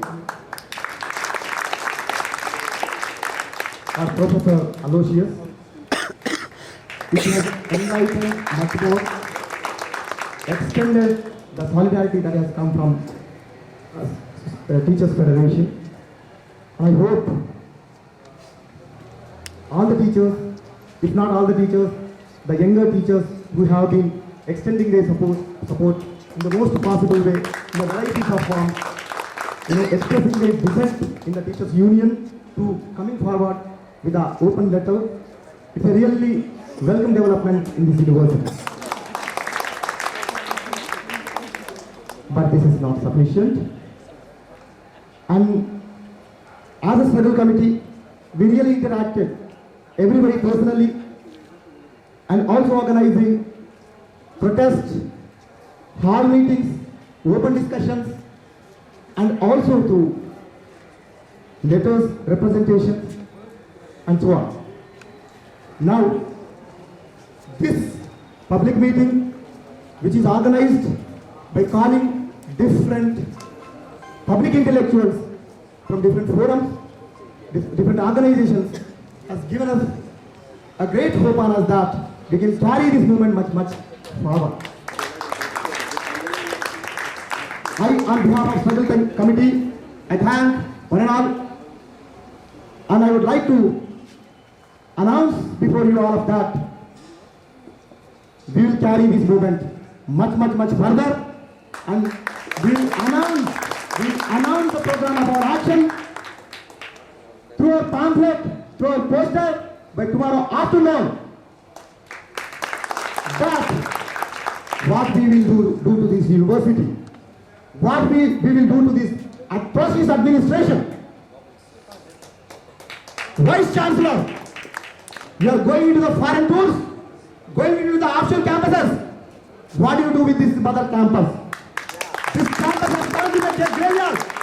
If you have ears to listen, if you have eyes to see, really if you are a human being in living form, here all the students have already resolved to say that you are all dead, and this administration is running on a dead horse. This administration is running on a wooden horse. So, since it is a wooden horse, we need to burn it down. We need to burn this entire administration down and construct a living organization, living administration. We construct a live horse which can carry it forward. Friends, this Vice Chancellor, this cruelest Vice Chancellor, this immoral Vice Chancellor, this undemocratic Vice Chancellor, needs to learn everything from the marginalized people over here. The people who have been marginalized centuries together and struggling to come into the universities and hardly entered into this university are pushed back to their respective places. Mudassir Kamran is one among the people who are pushed back to their respective places. When the administration is made an attempt to push him back to his respective place of Kashmir, which has been undergoing so much of harassment, so much of torture of the state. Hey, Vice Chancellor, Commander Vice Chancellor, I, on behalf of Struggle Committee, warning you, if you have dare to come before the students, come on Monday before the tent. Come on Monday before the tent. We will teach you the lessons, the lessons which you never heard from your immoral teachers. I blame the teachers, those who taught you in this immorally, this undemocratically, the state which has given you such a great position of Vice Chancellor. But you don't deserve Vice Chancellor position. You don't deserve a teacher. You don't deserve even a human being to live in this university, on this earth as a human being. You are not a human. You are not a human at all. Here, I warn you once again, if at all, if you have a dare to face us tomorrow morning, on Monday morning, 10 o'clock, you come before and show your face. No need to have to, enter into the university. Just show your face if you have a shame to. If you have a shame to, show your face. We will tell you what can be done. Friends, we will announce our program of our action by tomorrow afternoon with our poster. But friends, you need not have to lose your hope at all. Till we get our justice, this movement will be carried. My dear friends, some of the champions of the Vice Chancellor, some of the teachers who haven't done anything in Chamchagiri in this university, who haven't done anything in this university, like aesthetics and philosophy department, Syed Saeed. Hey, Syed Saeed, you are not the representative of the Muslim community. You said the other day before the teachers union, the other day before the Vice Chancellor, that you are the only representative of the Muslim community.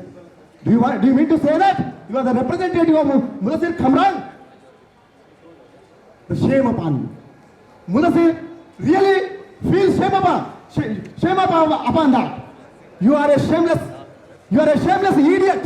You are a shameless idiot to live in this world anymore. Hey, Syed Saeed, Khabardar Syed Saeed. Khabardar Syed Saeed.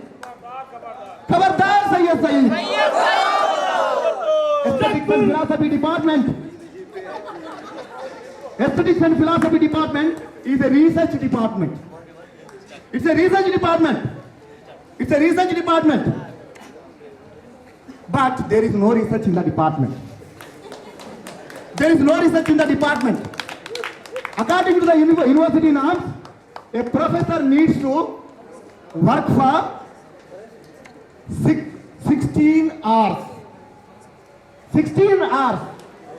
But our Syed Saeed is working in this university 24 hours. 24 hours. He is working in this university for 24 hours. Student unity, long live! Long live! Long live! He is working in this university for 24 hours to crush down the university system, if at all if it existed, to crush down the democratic struggles and establish a democratic state. Thank you one and all. We are winding it up.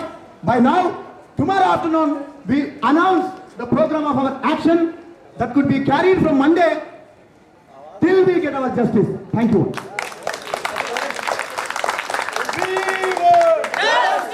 Struggle committee, long live! Long live! Long live! Physical Chamda Syed Murdabad! Murdabad! Murdabad! Teachers Front Unity, long live! Long live! Long live! Teachers Front Student Unity, long live! Long live!